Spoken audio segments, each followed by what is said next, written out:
दर्शकों को हम ये भी बता दें कि महाराष्ट्र से ही अगली खबर भी है। महाराष्ट्र की राजनीति के चाणक्य शरद पवार आज इंडिया गठबंधन के साथी महाविकास आघाड़ी को चौंकाने वाले हैं। आपको बता दें, मराठा छत्रप शरद पवार आज दिल्ली में प्रधानमंत्री नरेंद्र मोदी को सम्मानित करेंगे। दिल्ली में आयोजित पीएम सम्मान कार्यक्रम में महाराष्ट्र के मुख्यमंत्री देवेंद्र फडणवीस भी शरद पवार के साथ मंच पर रहेंगे। इसके पहले शरद पवार ने दिल्ली में महाराष्ट्र के डिप्टी सीएम और शिवसेना शिंदे गुट के नेता एकनाथ शिंदे को अपने हाथ से सम्मानित किया था, जिसके बाद महाराष्ट्र की राजनीति गर्मा गई थी। शिंदे को सम्मानित करने पर शिवसेना यूबीटी ने शरद पवार की तीखी आलोचना की थी और नाराजगी जाहिर की थी। आज पीएम को लेकर सम्मान समारोह में शरद पवार क्या कहते हैं, इस पर भी सबकी नजर होगी। और अभिषेक लगातार हमारे साथ हैं।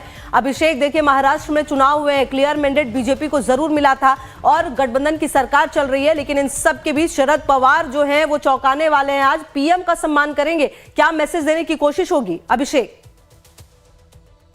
देखिए, ये बात तो साफ है कि शरद पवार के बारे में देखिए कहें, शरद पवार हमेशा जितने भी केंद्र सरकार रहे हैं कभी भी उससे दूर नहीं रहे, यानी सरकार से कभी भी शरद पवार दूर नहीं रहे। यूं कहें, सरकार या फिर शरद पवार दोनों एक दूसरे के पूरक कहे जाते हैं। तो जब भी केंद्र सरकार किसी की पार्टी की हो, चाहे कांग्रेस की रही हो या अन्य पार्टी की रही हो या फिर बीजेपी की क्यों ना हो, वह उससे दूर नहीं रहे। महाराष्ट्र का एक अगर अपवाद छोड़ दें कि जिस तरह से महाविकास आघाड़ी सरकार उन्होंने बनाई, लेकिन उसके बावजूद भी उनके संबंध जो पीएम मोदी से रहे हैं वह बहुत अलग संबंध रहे हैं। ये वही शरद पवार और नरेंद्र मोदी, आपको याद होगा कि जब एक उनके बुक लॉन्च में नरेंद्र मोदी आए थे, शरद पवार का बुक लॉन्च हो रहा था, तो उन्होंने उनको राजनीतिक चाणक्य कहा था, राजनीतिक बड़ी उनकी अच्छी परिभाषा नरेंद्र मोदी ने दी थी। तो कहीं ना कहीं ये माना जा रहा है। देखिए, एक बात तो साफ है, अखिल भारतीय सम्मेलन जो हो रहा है दिल्ली में 98 यानी 98 सम्मेलन हो रहा है और यह सम्मेलन जो भारतीय इतिहास में कहेंगे एक बड़ा सम्मेलन होने जा रहा है। कारण साफ है कि देखिए, अब मराठी को जो अभिजात दर्जा मिला है उसके बाद पहली बार यह सम्मेलन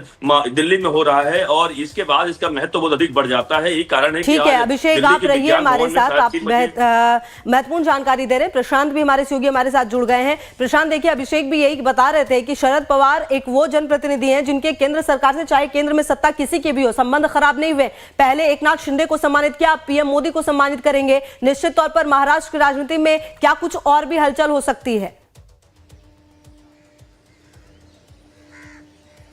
देखिए, पहली बात तो ये कि दिल्ली से जब बात निकलती है तो दूर तक जाती है। इसको शरद पवार अच्छी तरह जानते हैं और शरद पवार आप यूं कह सकती हैं कि महाराष्ट्र की राजनीति के खास तौर पे चाणक्य के रूप में देखे जाते हैं। और ऐसे में उनको लगता है कि जिस लोकसभा में हम 8 सीटें जीत कर आए थे और विधानसभा में आते आते महज 10 सीटों पे हम सिमट के रह गए, तो उनको अपनी राजनीति पारी को और आगे भी बढ़ाना है। उनकी जो पुत्री हैं सुप्रिया सुले, उनको भी आगे लेके जाना है और उनको मुझे लगता है कि शायद ये सोच वो लगातार लेके आगे बढ़ रहे हैं कि मराठी साहित्य के नाम पे ही सही जो पूर्व मुख्यमंत्री और वर्तमान के उप मुख्यमंत्री पहले एकनाथ शिंदे को उन्होंने सम्मानित किया और वर्तमान में प्रधानमंत्री तक वो पहुंच बना रहे हैं।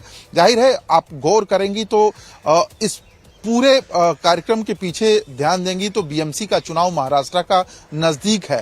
तो अब ऐसे में क्या रणनीतियां होंगी शरद पवार की, ये देखने वाली बात होगी। लेकिन एक बात जो मैंने दिल्ली में शिंदे को सम्मानित करते हुए वक्त जब शिंदे के मुंह से ही सुना था, वो ये सुना था कि शिंदे ने खुद अपनी जुबान से कहा था कि ये कभी भी राजनीति कहीं भी कर देते हैं लेकिन हमारे साथ नहीं करेंगे, ये पक्का यकीन है। और हंसी मजाक में कही हुई बात सभी इस बात पे हंसे थे।